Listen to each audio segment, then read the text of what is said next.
base was the lowest in the history of the franchise. People weren't as impassioned as they are today about this whole situation with Dwight. And to me, that's a good thing. If they were indifferent to it, then I'd be concerned, okay?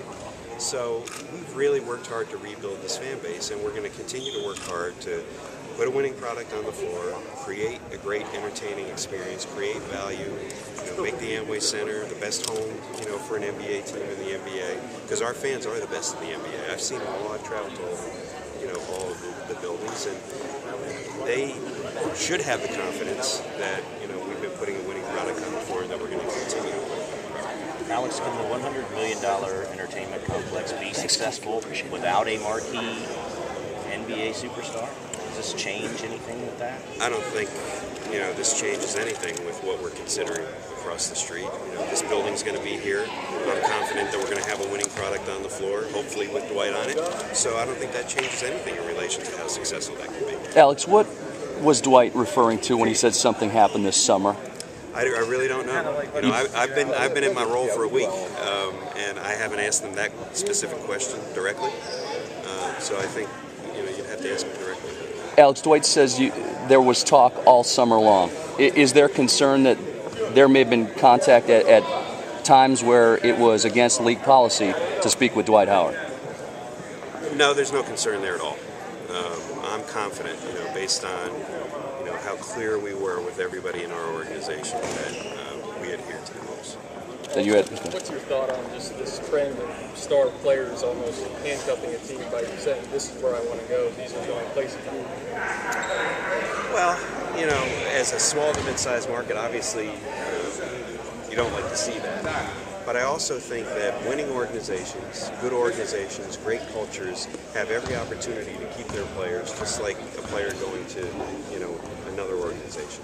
I think we've created a winning culture. Dwight has grown up in this organization. I honestly believe that he wants to play out his career here.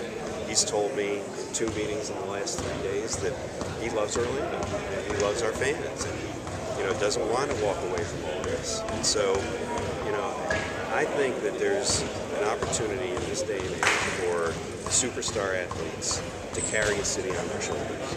And I think that's the opportunity that Dwight has right now, and hopefully that's the decision that he ultimately makes. Alex, Dwight said that no contact had been made with Otis Smith since that it was announced that he wanted to be traded.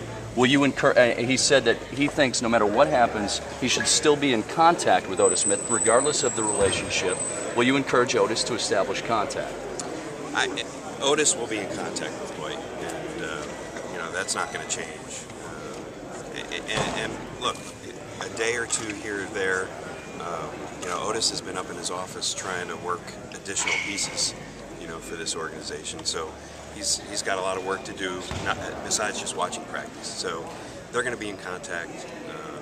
I wouldn't be surprised if they talk today, as soon as today. They've got a good relationship. They really do. I think both of them would tell you that. And they'll sit down and continue to talk about it. You guys hold the cards, though, don't you? I mean, it's your ball player. You have every right to say we're going to go forward with Dwight this season. Why can you not make that statement? Our number one desire is to keep him here. And before you stepped in, the one thing I did say is that we're not going to rush at this. We're not going to rush at, making a transaction other than, trying to re-sign him. I'm not new to the organization, but I'm new to the role. And I've been in the middle of this for a week. And I'm optimistic. I really do believe that Dwight Howard still is thinking about re-signing with this organization. And we're going to continue to work it. Can you say, Dwight, here's our plan. We're going forward with you. We're not going to make a deal. We're going to run into this 66-game season, see how things go. We think that we can win against this competition. You know what? I don't think we have to create that kind of adversarial situation. I really don't. We're having a good conversation about the reasons why he should stay here. And, to put a marker in the road to say, whether you want to or not, this is the way it's going to be, we're not going to do that. I think we're going to continue to have a good, open, honest dialogue about the reasons why he should be here and what we need to do to keep him here. And we'll continue to do that. But if he then says, I still feel like I'd like to leave even between now and Christmas Day or the end of this calendar year, We'll you would cross that grant him bridge. that? We'll cross that bridge when we get to it. You know, we're not even focused on that right now. The only focus we have is to do everything we can do to convince him that this is the right place for him to continue his career.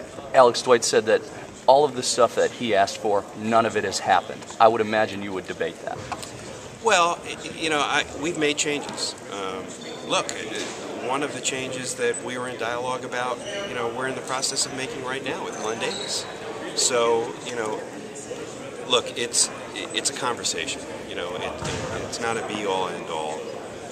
And I do think that, you know, Dwight's input is important, and we're going to continue to solicit Dwight's input. But, you know, the final decisions rest on Otis. I mean, Otis is the head of this basketball operation, and he is the only one that knows how all the pieces will fit together properly. And he can solicit input from anyone, and he will solicit, you know, input. But at the end of the day, it's Otis's decision to make. You just told Jerry that you fully believe that Dwight Howard will still re-sign with this organization. Alex, in what way do you envision that situation occurring? Well, How? I think we need to continue to have a dialogue and to continue to convince Dwight that this is the right place for him to stay. And we're going to do that. I met with him this morning, you know, and we had that dialogue. And so I'm not going to get into the specifics of the conversation, but Feel free to.